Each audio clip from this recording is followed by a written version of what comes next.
ønske jer rigtig velkommen og et rigtig godt nytår.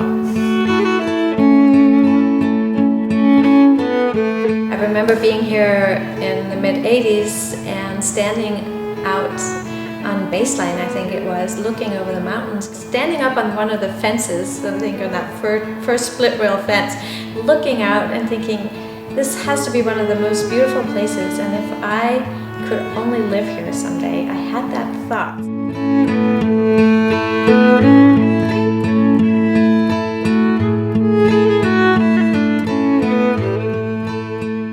I was born in Denmark, actually on a little farm on the west coast.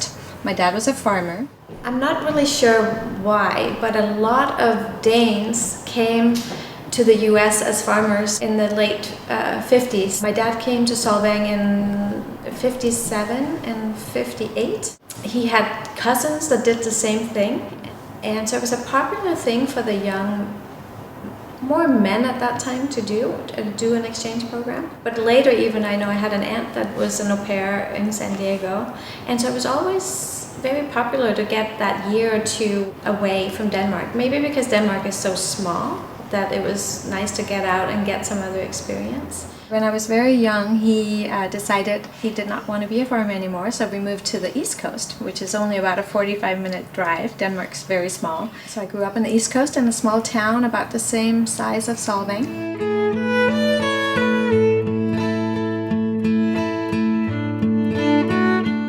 One of the reasons why I feel really at home here in Solvang is that same feel where you run into people, have nice conversation. People, you know each other, you can go to the grocery store and people know you. And I really like that.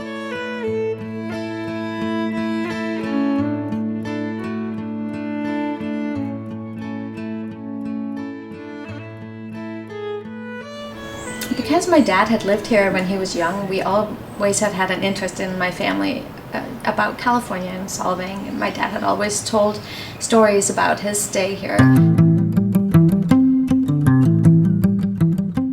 We came here as a family for a visit in, I believe it was 78. And I just fell in love with it even as a 14-year-old. We were visiting with the Petersens and the Jacobsons.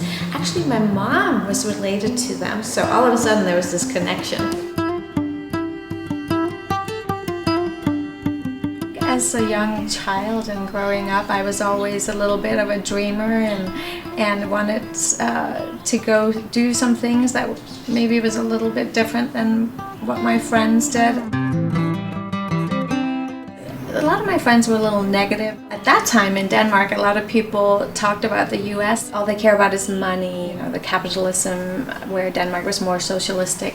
Because in the US, you're not afraid to show when you have something, or if you've done well, you're not afraid to buy a big car. And in Denmark, it's a little bit of looked at as maybe showing off. There are like 10 laws. It's called Janteloven, and it kind of explains the typical Danish thinking. You don't maybe want to admit it, but it's kind of true. One of them is, don't think you're something special. In '85, I was an au pair down in Los Angeles, and so that was my second time. A lot of my friends were a little negative, but I always tried to tell them something different.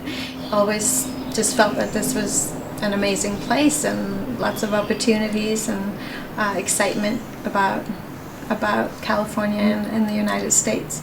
After the year as an au pair, I went back to Denmark and I was going to start my studies. I decided after 10 months I hadn't had enough. I had to come back to California. Then I came here to Solvang because we had a few relatives here and my parents felt that was okay for me to come back here. I was 21 at that point. I had been here maybe for about 6 weeks and I ran into this young man on Copenhagen Drive in Solvang. He asked me out on a date the next night, and about a year later we got married. So that's how I ended up here in Solvang. His father was an architect and has designed a lot of the buildings in Solvang. They owned the Petersen Inn, it's now the Landsby. His father designed that and operated that for over 30 years. They own a bakery, Mortensen's Bakery. So they've always been very involved with Solvang and tourist businesses. I spoke Danish to my kids when they were young all the time, and they understood everything. And then when number 3 and number 4 came along, I have to say it got so busy, and sometimes it was hard enough to get them to listen in one language. I'm very mad at myself. I didn't keep it up. We've gone to Denmark almost every year while my kids grew up. I have to say all my kids are very interested in their Danish roots and want to have that connection. What did we keep in our house to be Danish? I think we definitely like to have rugbrød, which is pumpernickel bread. And that's definitely a very Danish thing. We have Danish Days the 3rd weekend in September every year. Danish Days is really Solvang's, showing off Solvang's traditions. Baking the æbleskiver on the street, folk dancers. In Solvang, there are different organizations you can belong to. They're the Danish Sisterhood, and they really try to keep up the Danish traditions. Baking things for Danish Days or doing Danish crafts. There's the Danish Brotherhood.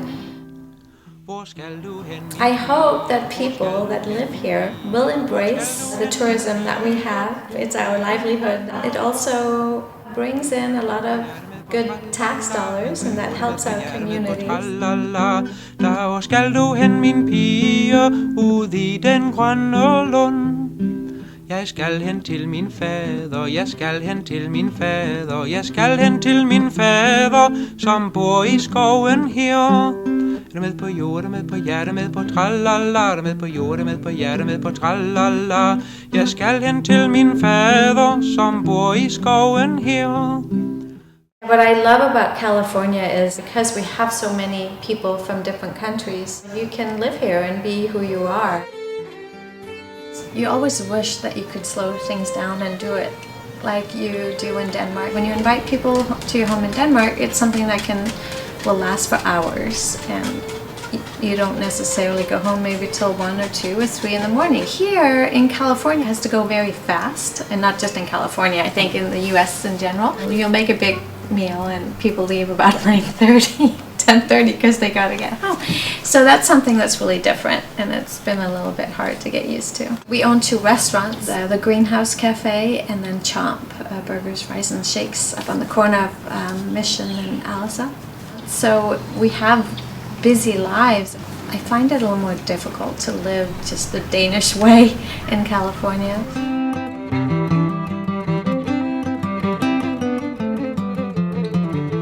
Now I manage the Copenhagen House in Solvang, a modern Danish store that just opened up about 6 months ago.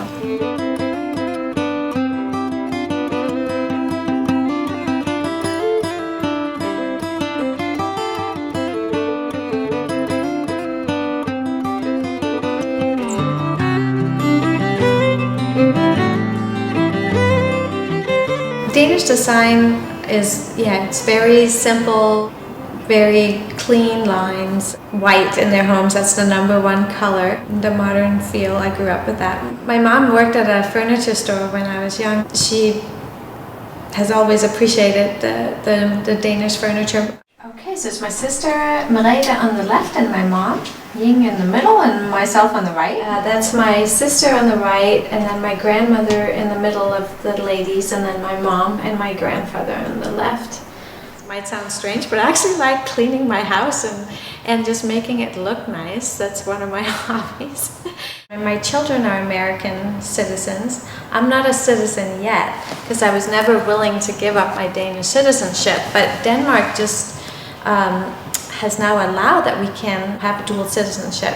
And I'm definitely going to do that because I want to become an American citizen. This is, the country I've lived in for 30 years. Do I feel like a Californian? Even though I've lived here for so many years, when I think of myself as being Danish. Am I Californian? Maybe. I am.